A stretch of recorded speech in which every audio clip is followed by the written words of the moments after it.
Yung mo, ang init. Kasi 1:33 ng hapon. Hot, hot, hot.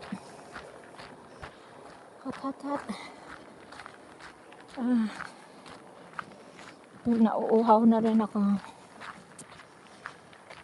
Saan ko narinig yun? Somebody told me or I heard from na don't wait to be thirsty.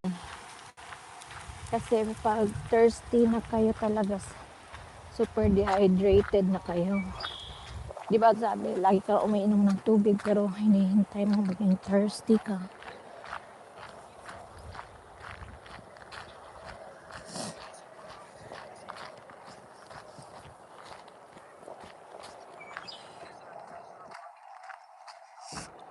So, huwag mong hintayin na maging thirsty kayo.